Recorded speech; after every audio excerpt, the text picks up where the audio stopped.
Welcome to the Research Culture Uncovered podcast, where in every episode we explore what is research culture and what should it be. You'll hear thoughts and opinions from a range of contributors to help you change research culture into what you want it to be. Hello and welcome to Season 2 of the Research Culture Uncovered podcast. I'm Tony Bromley, and in Season 2 we are speaking to people who presented at the Researcher Education Development Scholarship Conference in 2022. The conference itself had a theme: how do we stop losing talent in research careers? And today we're particularly talking with one of the presenters from the presentation which had the title Academic Unbelonging and the Neoliberal University, a comparative institutional case study of doctoral researchers' experiences at two English universities. And we're delighted to have with me today Jarira Nassim, who is from the University of Birmingham. So hello to you. Hi, Tony. Hi. And there's actually you're one of a number of people, so I did wonder if you just wanted to say who the group were and how you came together. So there's about half a dozen presenters. So do you want to introduce your group, who you're speaking on behalf of? Yes, so we have one main lead who is Dr. Lydia Lewis from the University of Wolverhampton. And I am the lead for the University of Birmingham. With us, we have four other colleagues: Amy Wells from the National Survivors User Network, Dr. Anna Lewis from the University of Birmingham, Teba Khan, who is a PGR actually at the University of Wolverhampton, and Dr. Gurpinder Lali, who is also with the University of Wolverhampton. Thank you. And I just wondered what the drivers are, because there's quite a group. It's quite a diverse group, so I think it's well put together. So what made this group come together? What were the driving forces? I think I came into the group thanks to Gurpinder, because we've been working on the site together, and he just came to me saying, one of my colleagues, so Lydia, is putting together a proposal for work on students in higher education, and especially postgraduate students, PhD students. And I was thinking, okay, that's interesting, because often when you look at research, you'll see that a lot of the research around experiences of belonging, inclusion, exclusion is focused on undergraduate students. So this was very new to me, and I was thinking, well, there isn't much out there, and are you sure you want to do that? And they said, well, that's the whole point, because there isn't much out there, so we want to go in and have a look at what's happening with those students especially. So this is how I came along, because I work a lot around university students, their transition into employment, and especially feelings of belonging, non-belonging while at university. So I think that's how I came about into the group. And then Lydia put together the other colleagues as well. Amy Wells, for example, she is with the National Survivors User Group, and it was very important to have her on board, because as you can imagine, we're talking about your experiences while at university, and PhD journeys are very lonely.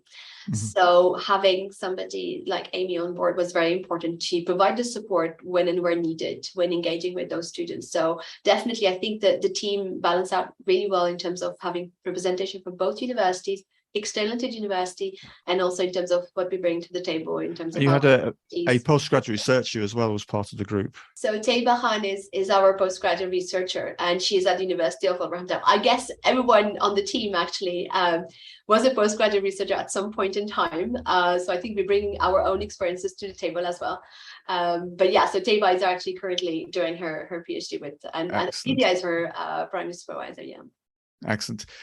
So that's how the group came together, and you've got really good representation in terms of the study that you went on to do. So I just wonder if you give us an overview of what you actually did. How did you carry out the work? How did you get participants involved? So what did you do?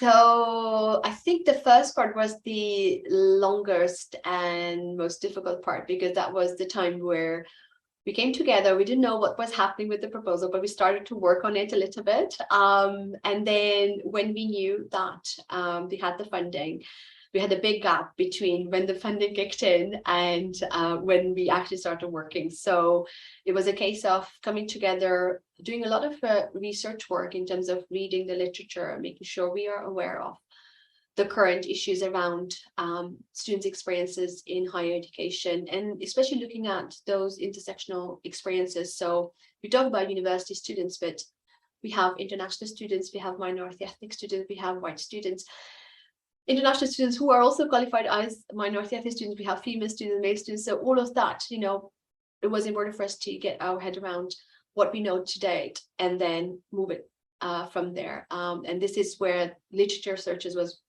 very important at the start. So that was the first stage. And then the next step was to actually get people to come and speak to us. So the focus group was the next step. And it was, in a way, a bit easier to get participants to work with us, because we were looking at participants in our own universities. So we had that, insider knowledge of who to contact, how to spread the word, how to get people to come for the information. So it was a bit easier in that sense. So we just emailed different departments, different colleagues that we know are in touch with PGRs. And then I was a case of, sharing the information and whether you're happy to move on. And I think with that, the most difficult part was to organize those focus groups, because imagine having 29 people and you're trying to find slots to interview them in a focus group. So that was a bit manic in terms of getting that together. Now, and just looking at the period in time when you did this, it was through the COVID period. So were these focus groups online focus groups? They were online. At the time when we started, there was an option to actually have indoor focus groups, because at the time the regulations were actually relaxed, so we could have done that. But we realized that actually most of our PGRs, they actually travel in, they don't necessarily are local, and therefore it was easier for us to do them online, because then everybody could be available when it suited them. So the traveling in reduced an additional barrier for participants, I have to make the effort to go somewhere. So it was a bit easier, and we had international students who were not in the country as well. So, having it online just made it easier to even reach out to those. So I think, you could say that the one thing out of COVID is the ability to do things online that we normally would not do it online. So I think that was very useful for us to have that online option for our participants. So all our groups actually were online. See, and also I think a lot of us are finding you can get better representation if it doesn't have to be on a physical campus. International people can contribute. Absolutely, yeah, absolutely. Yeah. So we had, participants who are part-time students, meaning that they're also working, and so they could, accommodate us within their busy time schedule, because we were able to do it, after work with half an hour break, and they don't have to come in having that extra time for them. So I think that definitely was easy for us to organize it, and easier for participants to actually just, come forward and say, yes, I'm happy to participate, definitely. Was it okay in terms of disclosure? I'm always concerned whether people feel able to speak more readily or less readily, perhaps, when they're in the online environment. Were they comfortable to speak on sometimes sensitive topics, obviously? I think that the legwork was around, raising awareness of the issues that we are going to address. So there was no surprise per se for the participants. We shared with them a list of questions, topics that we were interested in. We asked them to do some pre-focus group work, such as, do you have any picture ready that you would like to share with us that could represent your experience of going through your PhD journey? So a lot of that enable us to, break the ice before the session. And of course, we made sure that, participants remained anonymous, and we ensure confidentiality throughout, even with the output. So that was very important, and that's something that you wouldn't be able to do without having all the ethical approval. So I think covering those grounds and sharing the information with participants make them feel more relaxed about how their information is going to be shared, what are we going to do with their data in terms of what they're sharing with us. So I think that made things easier for participants, definitely. I was just wondering, I'm going to move on to the interesting bit in terms of what the themes that came out of it. But for those our listener who wants to know the data, how many people did you speak to? So 29 participants on total, yeah. Excellent. So that's a good number of participants. So what were the key themes coming out? Because we say in your title, it was a comparative study, but it is about experiences. So what were the key themes coming out from the postgrad researchers? So we were really focused on this notion of belonging. And I think what was very interesting is that we we've actually realized that there were so many levels of belonging and non-belonging or unbelonging that participants were talking about. So even for somebody like me who focused a lot on the sense of belonging, so the idea that you have this feeling of being at home, being safe, being with other people that you may identify with. So you have that common or shared histories or, characteristics. So you are in a safe, comfortable environment. So that would be the sense of belonging. And when we spoke to participants, and obviously when we started the analysis, we realized that many participants were actually talking about this one point. There were different findings, but I think the one that really, for me speaks a lot is this idea of materialized belonging, because you would think about belonging as something that it's intangible. You can't put your finger on it. It's a feeling that you have. But participants were talking about something that's materialized. So this was very interesting. And essentially what they were saying is that you have this, journey of a PhD postgraduate student, and you have that space and a space where you can go to. So that was the material side of things. So where do I go if I want to conduct my research? When I go to university, where's my space? Where do I belong in that space? And we realized that actually not everyone has a space. Or even if you do have a space, it may not be the same. So there were some inequalities in terms of how that materialized belonging was experienced. For example, we had some participants who had scholarships, and therefore they were fully integrated into the research culture of their university. And therefore that made it easier for them to participate, be involved. So they had an office to go to, they have their own space that they could call their own within the university. Whereas students who may not have had, those opportunities of having a scholarship or funding to support them, there would be a common room where they could go to. There wouldn't be an allocated space that's just their own, that they could say, well, this is mine. This is where I belong. This is my space. So the materialized of sense of belonging was about those little things that make a huge difference to a PhD's career, future career. So having that space, knowing what it means to be a research assistant, for example, things such as having opportunities to teach.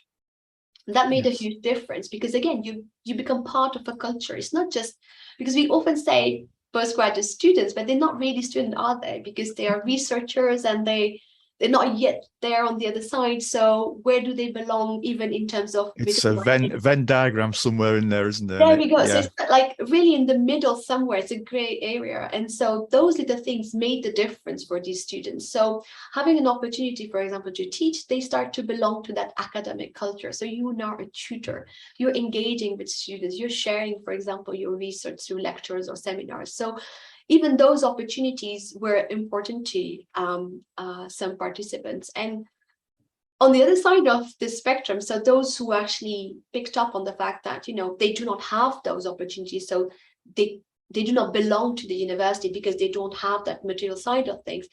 On the other side, you had participants who said, well, actually, I don't want to belong to all of that. So they, on purpose, wanted a feeling of unbelonging, if that makes sense. So they did not want to be part of any of that. They did not want to have a space. They did not want to have teaching opportunities because that's not what they were aspiring to do. Or in some instance, they actually did not want to be part of that neoliberal culture, where, you're studying because you want to get that job, you want to get a higher paid salary or something that's really material at the end. So they really were at the other end of the spectrum. I'm getting this education, I'm getting and doing this research because I'm interested in it. And I don't need to belong to that, environment. My belonging is where I work. And this is, for example, for students who were part-time students, and therefore they had, full-time jobs. So their belonging community was not within higher education. They may well have had several belonging communities, perhaps.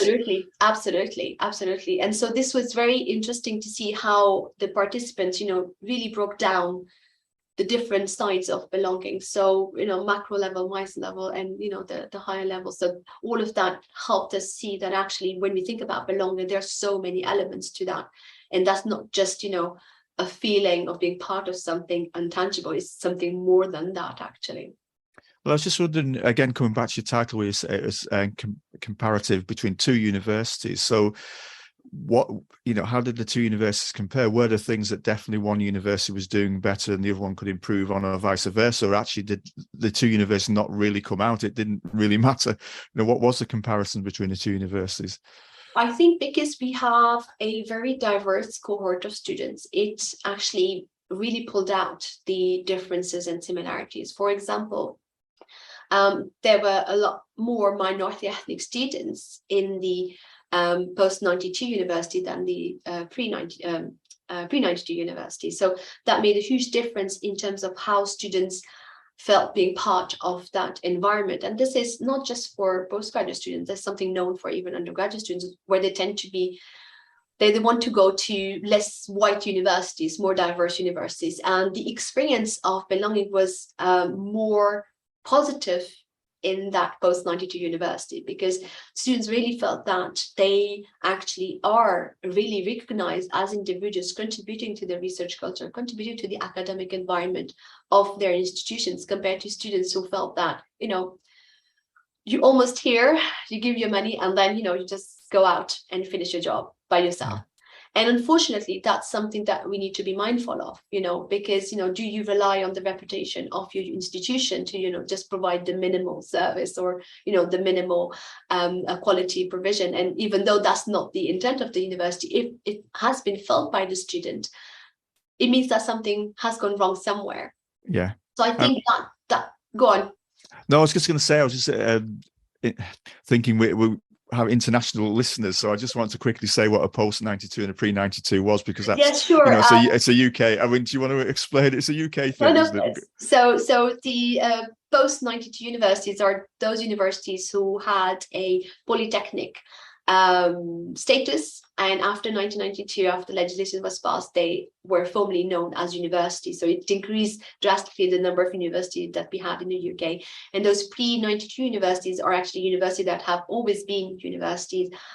Your very well reputed universities, known worldwide. So I think that's the distinction between the pre and post. And to add to that, it is also known now that pre-92 universities tend to be more white universities than post-92 universities. So if you think about the characteristics of our participants in terms of their ethnic identification, we had a big difference in terms of who was studying where. Yeah, it's an interesting dynamic, and it's an interesting thing within the UK. We often debate about the purposes of the universities that we have. So I'm just conscious of the time. I wanted to bring us together a little bit. So in terms of what we said in the conversation, what would you say that the really key things you'd like anybody who's listening to us to take away from your study? Is there one or two key points you'd want to highlight for people? I think for postgraduate researchers, if they are listening, definitely, if there are any feelings such as, I don't feel I belong, then, it needs to be raised. Often what you would find is that people don't say anything. We had participants who were in the final year, and they were saying to us, well, I'm just here doing my work and I'm going. I'm not going to make, lifelong partnerships with anyone in terms of friendship or work relationship, because, I was on my own throughout that time. So I think it's very important to raise awareness that, if this is something that's happening, then, it needs to be raised. And often, in most cases, you actually do have a personal tutor that's allocated to your postgraduate researchers. So something to be raised. So for those students, please do speak up and share your experiences to say, well, something is not working. Now, for those within higher education who are working with postgraduate research, I think it's very important to understand those differences and come to realize that there are implications in terms of, teaching and learning. How do you make sure that you are fully including everyone in your work? Okay, what is the relationship that you're building with your students? Is it just a student and supervisor and supervisee relationship, or are you trying to work with the student to move them forward towards their transition, maybe in academia or maybe outside? So I think it's very important to understand that it's not just about, what an individual is feeling on their own, but actually working together. So I think the collaboration is very important. The partnership needs to be more than just, I'm here to do a piece of work and then I'm gone. I think it should be more than that. And I think if we are able to create that relationship, I think the experiences will be more different than what we have currently, definitely. It's been fascinating listening to you. One of the things that struck me is that I hadn't thought about in terms of belonging. I've made an incorrect assumption that everybody wants to have a strong belonging, but you actually talked about some people who don't want a strong belonging. So I need to, it's been great for me to listen to you. I need to rethink my own thoughts on belonging. It is absolutely, because what you would imagine is that either you belong, you don't belong. If you belong, you have had that acceptance, you're included, and if you don't belong, it means that you have been excluded. So it's been imposed on you. You don't decide not to belong, right? Yes. But this idea of consciously deciding not to belong, so this unbelonging, actually empowers you. Because then you decide what you want to do. You decide that actually you do not want to be part of that. And I think that's really empowering for students, expressing themselves in that sense. And even for me, it was really interesting to hear that, because you would assume, well, you want to be part of your university, right? You want to be, part of that learning community. You want to build, those connections that may, help you, support you in the future. But actually, no, some do not want to do that. And that's because of their unique characteristics. These were mostly part-time students who actually were doing their who had work on the side, and they did not need to have that. So they were comfortable with belonging that they were getting from elsewhere. Yeah, absolutely. It is fascinating. That's the thing, absolutely. So even that entry into your PhD journey, it would make a difference if you are a mature student, so that you have lifelong experience already under your belt, compared to somebody who is transitioning from an MA and moving on. That would make a huge difference in terms of how you feel about your own positioning within that higher education environment, definitely. Excellent. I've got one very last question for you, and then we will finish. No, it's just the future question. So people listen to us, they may well think, I want to find out more about this. Is there a website? Is there going to be a publication? Yes, we do have a website. I can share that with you, and so you can put it with the podcast for too. And we are now in the process of finalizing the information and putting together the final report, which will also be available for anyone interested to download and then find out more about the project and the findings in general. That's excellent. So the website, if you think you want the website, it will be we'll put it in the notes for the podcast, which you're able to do. So please do look at the notes for this podcast. So thank you very much. It's been terrific to listen to you. I've learned a great deal about the belonging and unbelonging aspect. I need to reframe what my thinking is. So thank you for doing the podcast for us. Thank you. Thank you for having us. Thank you very much. Take care. Thanks for listening to the Research Culture Uncovered podcast. Please subscribe so you never miss out on our brand new episodes. And if you're enjoying the discussions, give us some love by dropping a 5-star rating and written review, as it helps other research culturists find us. And please share with a friend and show them how to subscribe. Email us at academicdev@leeds.ac.uk. Thanks for listening, and here's to you and your research culture.